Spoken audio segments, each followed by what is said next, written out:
CAA के विरोध में उतरी कलकत्ता की सिविल सोसाइटी। इस बीच आपको बता दें कि 20 मई की शाम महानगर कोलकाता के 60 नंबर वार्ड लिंटन स्ट्रीट में सीएए के विरोध में एक जनसभा का आयोजन किया गया, जिसका मूल उद्देश्य ये था कि लोगों को सीएए जैसे काला कानून से जागरूक कराते हुए इस काले कानून का समर्थन करने वाले सियासी पार्टियों का भी विरोध किया जाए, जो कहीं न कहीं वोट बैंक की राजनीति तो करते हैं लेकिन सीएए जैसे काला कानून के समर्थन में खड़े नजर आ रहे हैं। इस जनसभा में सलमान अख्तर, डॉक्टर नौशाद मोमिन, नशात आलम, समाजी कार्यकर्ता नासिर अहमद ने लोगों से संबोधित करते हुए सीए के समर्थन करने वालों को आने वाले लोकसभा चुनाव में वोट न देने की अपील की। बात है कि कुव्वतों ने सीए, एनआरसी, एनपीआर के नफूज के लिए एक मुहिम चलाई, जिसकी मुखालफत तमाम सेक्युलर लोगों ने, चाहे मर्द हो चाहे औरतें हों, उन्होंने इसको आगे बढ़ करके इसकी मुखालफत की थी। तो ये मामला जो है ठंडे बस्ते में पड़ गया था, मगर अभी 12 मई 2024 को अभिषेक बनर्जी ने, जो तृणमूल कांग्रेस के जनरल सेक्रेटरी हैं, ने नया घोषणा उठा दिया कि हम सीए मान लेंगे अगर सीए को खत्म किया जाए, वो बंद किया जाए। ये क्या मामला है? ये किससे आपने पूछ कर देखा? आपकी जो लीडर है, जो ममता बनर्जी है, वो तो हमेशा सीए और एनआरसी और एनपीआर के खिलाफ बोलती रही है। अब आपको क्या ऐसा समझ में आ रहा है कि आपने ये दावा छोड़ दिया कि अगर एनआरसी को बंद कीजिएगा तो हम सीए, चाहे मेरी पार्टी माने या न माने, हम उसके साथ हैं। ये क्या दोगलापनी है? इसकी वजाहत हमारी सीएम को और पार्टी के दूसरे मोतबिर जो पुराने लोग हैं, इन्हें समझना चाहिए, इन्हें बयान करने की जरूरत है। हम ये कहेंगे कि ये मिली भगत जो है, ये इंसाफ पसंद आवाम इसको कभी भी कबूल नहीं करेगी। वर्णापरस्त पार्टी तो इस बिल को सिर्फ इसलिए पास कराना चाहती है कि मुल्क को मजहबी बुनियाद पर नफरत की आग में झोंक दिया जाए और चुनाव में हिंदुओं का एक तरफा वोट हासिल कर दे।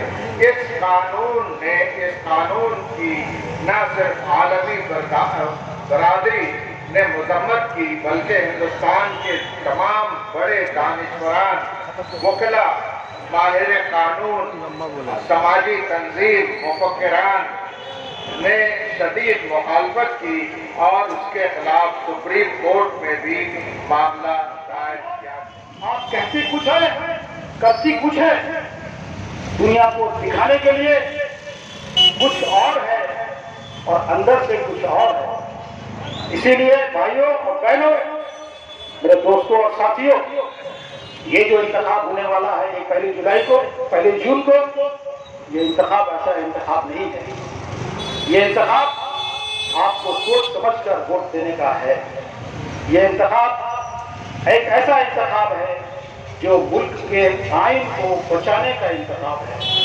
अगर इस बार आपने गलती की, जज्बाती होकर फैसला किया, तो ये आप समझ लीजिए कि मुल्क का आइन किसी वक्त भी बदल जाएगा। कि दुनिया के सबसे बड़े जमहूरी मुल्क में ऐसा कानून क्यों बनाया गया है जिसमें मजहब की बुनियाद पर एक फिरके को अलग करने की कोशिश की जा रही है? हमारे हिंदुस्तान जैसे पूरी दुनिया में सबसे बड़ा जमहूरी मुल्क होने का शर्फ हासिल है। आज रातों रात क्या हुआ कि यहाँ के दूसरी सबसे बड़ी आबादी को शक के दायरे में रख करके उसके लिए पॉलिसी बनाई जा रही है, जिससे पूरे मुल्क में अफरा तफरी फैल जाए, जिससे पूरे मुल्क में एक अलग तरह का विचार फैल जाए और एक दूसरे से दुश्मनी बढ़े। सीएए और उसका 2024 का अमेंडमेंट दोनों किस बात के निशानदेही करता है? हम जिस दस्तूर पर यकीन रखते हैं, जो दस्तूर हमारा है, वो दस्तूर हमें इस बात की जमानत देता है कि हम हिंदुस्तानी शहरी हैं और तमाम चीजों पर हमारा एक सा अधिकार है। ये जो मुद्दा है इसमें तो काफी तकरीर हुई है। मैं जानता हूँ कि मुद्दा के बारे में आप लोग भी जानते हैं, चिंतित है और बातचीत काफी हुई होगी। मैं ये मुद्दे पे आता हूँ पूरी दूसरे रास्ते से, क्योंकि ये सियासत चल रहा है, इलेक्शन है। आप लोग सुने कि 24 का इलेक्शन देश बचाने का इलेक्शन है, संविधान बचाने का इलेक्शन है। शायद काफी लोग समझते हैं कि ये आरएसएस बीजेपी जिस तरह से बड़ा हुआ है और ताकतवर हुआ है, ये और ताकतवर हो तो देश का क्या होगा, उनका क्या होगा। और इसमें सिर्फ हमारे माइनॉरिटी भाई ऐसे नहीं है, हिंदू, मुसलमान, मजदूर, किसान, छात्र, महिलाएं, सब लोग समझते हैं कि ये ताकत जो है ये कहीं एक अंधकार शक्ति है, ये आवाम के साथ नहीं है।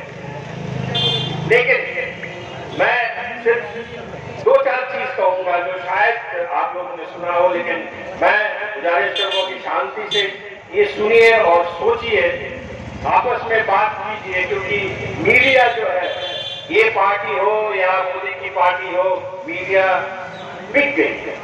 हम लोग जो साधारण इंसान है, जो राजनीति में नहीं है, जो 12-14 घंटा काम करते हैं कि घर को चलाए, वो थोड़ा सा जो है वो न्यूज़पेपर या टीवी से समझते थे कि सच्चाई क्या है। आज के तारीख में दोस्तों सच्चाई